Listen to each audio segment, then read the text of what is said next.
Wala.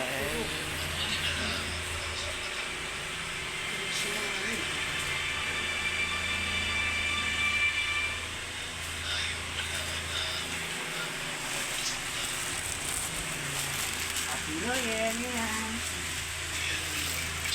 Wala, nasulog si Mario.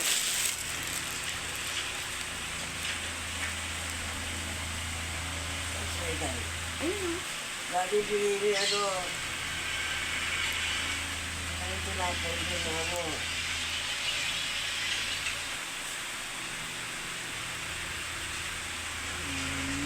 Wala mami nakatulog ka tangali. Wala. Kasi ano. Wala kaya tang kabingguhan. Oh. Hindi na din. Kaya ka rin sa ano. Yan. Bakit ganun sulit siya? Ha? Bakit ganun sulit siya? Basta wala na mga pera ang tao. Hindi na lang ako sa kanya. Hindi na lang nga ako umiiwit para walang gulo. Kasi pag iiwit pa ako, magkakampi pa ako bawat isa, eh wala na. Tapos mga kadali, grabe lang, hindi lang kayo nanin. Noon, bago yun umalis sa Bicol, si Imak ang kalaban noon. Bakit? Alam mo naman yun, hindi yun masaya mami nang walang kalaban. Tayo ka din. Ate, ito dyan. Hindi yun masaya. Oh, yung cellphone malaglag. Lagi siya ha. Yun. At grabe naman din naman siya. Makulit lang siya, pero Naawa tuloy ang kampo. kaya nga. Diba nagagalit kasi ang po? Hindi ako nagalit kay Pong. Hindi lang ako nagpapahalata na kwan. Hindi, dapat siya nagagalit si Ampong. Eh, gawa nga sa ulam. Baka talagang mainit ang ulo niya kahit kay Gani. Mainit talaga ang ulo niya. Gusto kasi ni Lynn, bili kami ng bili. Hindi naman kami nagpapabaya. Naubos nga yung pera ko na kupit-kupit ko kay Gani na 500, tapos yung sobra ko sa pamasahe. Naubos din yun doon kami bili ko.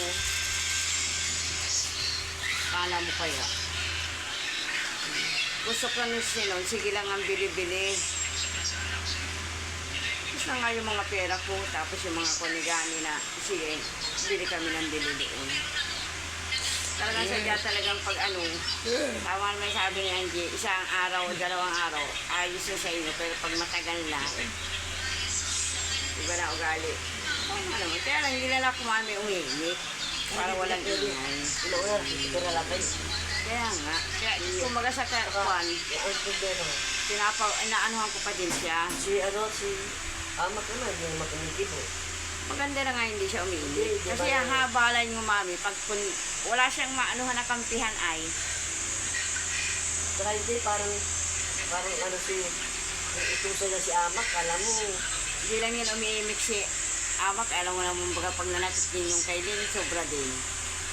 Kaya pinagbibigyan na lang. Ngayon, masama pakiramdam na high blood. Sabi niya, pag gano'n siya dito sa bata, hindi naman ka. Kunti ano lang, Kahit naman minsan din kila Angie, minsan pinag-iinitan niya yung bata si Adrian. Ay, Diyos ko, kawaawa din yung pag pinag-iinitan niya. Ay, Diyos ko, mga di ko alam mo. Minsan hindi na lang nga umiinit din si Angie. Noon, unang punta niyan doon, si Angie ang pinag-initan niya. Hindi siya kasi masaya nang wala siyang kaaway. Kita mo naman halos lahat yata dito ng panay nakakaaway niya.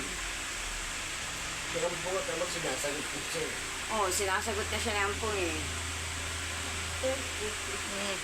Tama yung sabi niya Ampong, na pag wala na nga daw siyang pera, masama na siya. Kaya sinasabi niya kasi namin siya, huwag siyang ubos-ubos. Sino? Si Ampong. Oo, gagawin mo eh. Kaya, ano yun eh. Kasi Kawawa sila pag walang pera. Eh, kung wala ako dyan, eh, paano na? Eh, di lalo na. ano na? Sabata. Talaga, ikaw sa kanya. Kala mo lang dun. Kaya lang hindi na lang ako mami kumikibuong. Wala akong pinipili sa kanya kinakagpihan. Binabayaan ko lang siya. Hindi ako umiimik.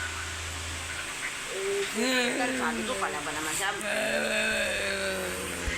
Ito ba yung sinabi niya? Ano na?